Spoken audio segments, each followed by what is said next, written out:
the top four traits that every successful coach needs to succeed in 2025 and moving forward?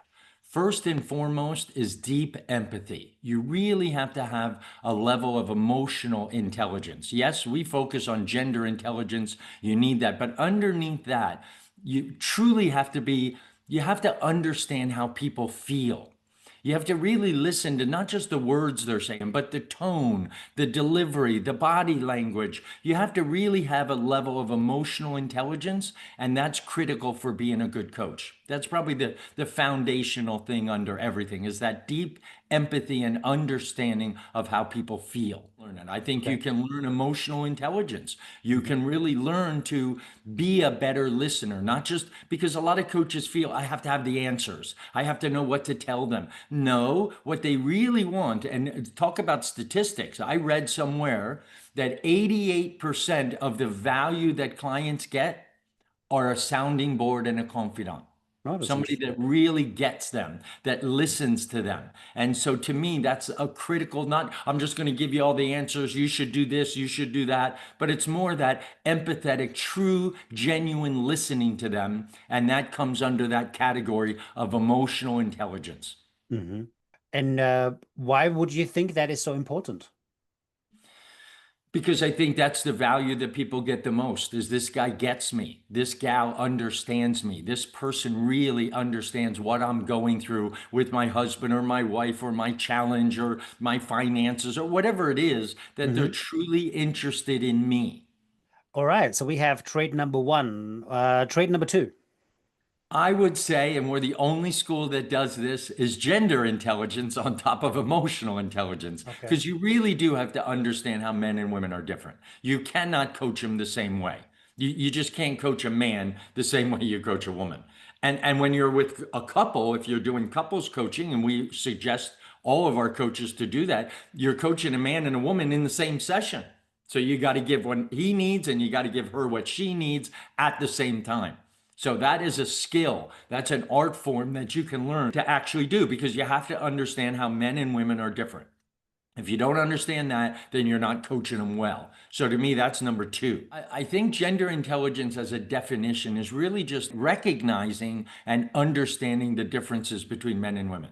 And again, I want to preface that with we're not talking about equality. We're not talking about sexuality. We're not talking about identity. We're literally talking about the biology, how a man and a woman is wired differently in their brain, how their hormones act differently. Women are on a 28-day cycle. And what do they need at each phase of that cycle? Men are in a 24-hour cycle. And what are their needs during that cycle of 24 hours?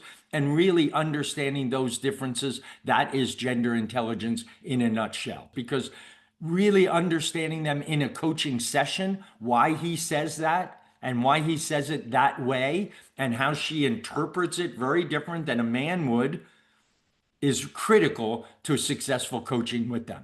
Would you say that gender intelligence is important to achieve breakthroughs with your clients? Do I think it's important? Absolutely, it's important. It's not only important for the coach to understand gender intelligence, but it's important for the clients to understand gender intelligence for their relationship to get better. Hmm. And it doesn't matter if it's at home or at work. You know, our relationships with coworkers and your boss and your subordinates and all of that, really important at home and at work to understand gender intelligence, to be a successful leader, to be a successful dad, to be a successful parent, to be a successful coach.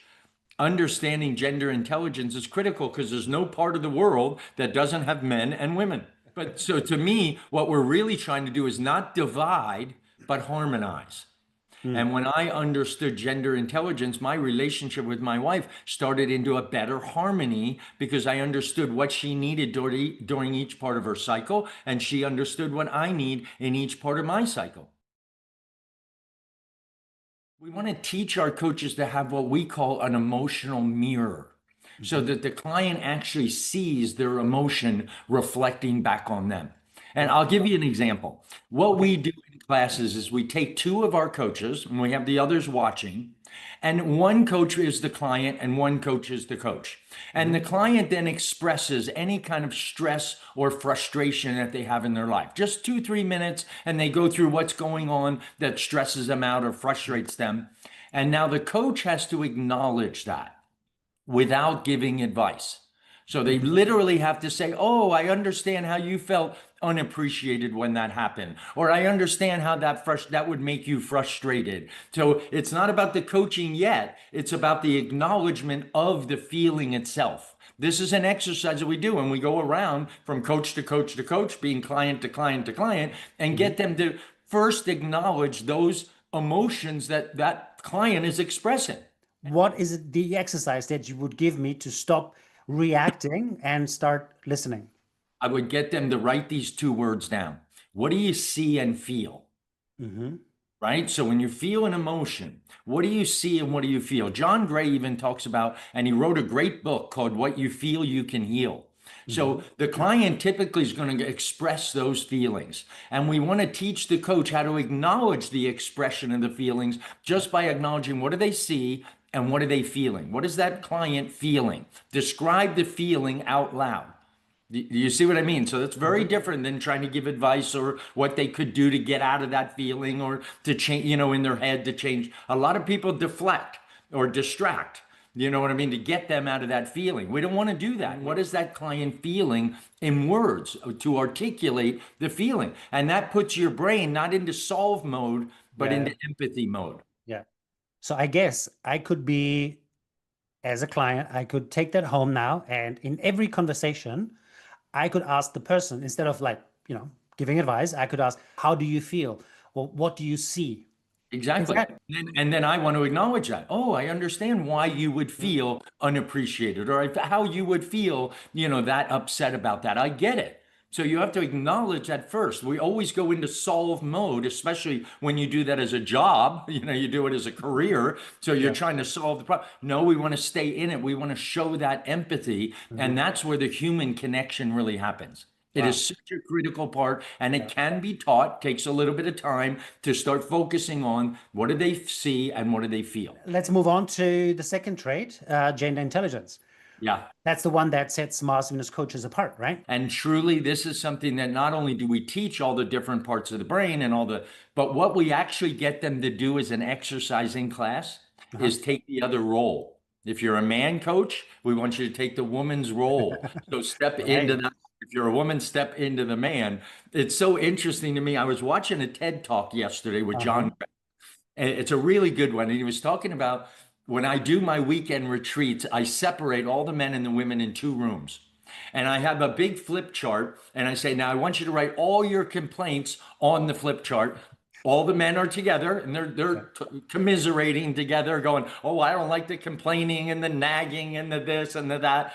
And then he goes over to the women and they got pages and pages and pages on the flip chart, literally pages and pages all about the man. And the man has 5 things, just 5 little things, And then we take the men into the women's room and the women into the men's room and see, that's all they're worried about, those 5 things, that's all.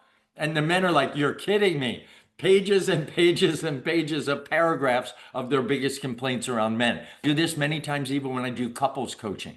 I'll take the man and say, now go in the woman's role as if you were her. We want them to be empathetic with each other as well, but we also want them to be gender intelligent. How would that make a woman feel as opposed to a man feel? Put them in the other person's shoes. And to me, this is gender intelligence from the inside, not just learning how the brain is wired differently, but you're actually doing an exercise where I have to be the woman. And how would she feel? How would she think? And putting myself in that role. I'll take that topic and reverse roles. Put her in his role and him in hers. I can imagine that being quite interesting, maybe even quite fun. Do people start laughing or no? They take it very seriously. Take it very serious. Oh, okay. But then I can teach them a little bit about, now let me tell you why he does that. He wants to go to his cave. He wants to increase his testosterone. I start using the gender intelligent terms to teach them why he does what he does. Not just that he does it. You reversed roles, great. Now you know what he does. Let me tell you why. And we start going into some of those, the Mars-Venus phrases, the Mars-Venus languaging, the Mars-Venus understanding how men's brain is wired a certain way. And that's why they do that. They don't just do that to do it. They do it because they're wired that way. Okay. And if we have one particular exercise that, say, a coach could do to become more gender intelligent, Is there an exercise, or would you say read this book or watch this video? What No, could I they do? get them. I want them to get in the opposite gender's role. What would a woman do in that role? So he's actually got to think about what would a woman do? If I'm a man, what would a woman do in that role? And then we explain why they would do that. That's the actual exercise is Right. role reversal.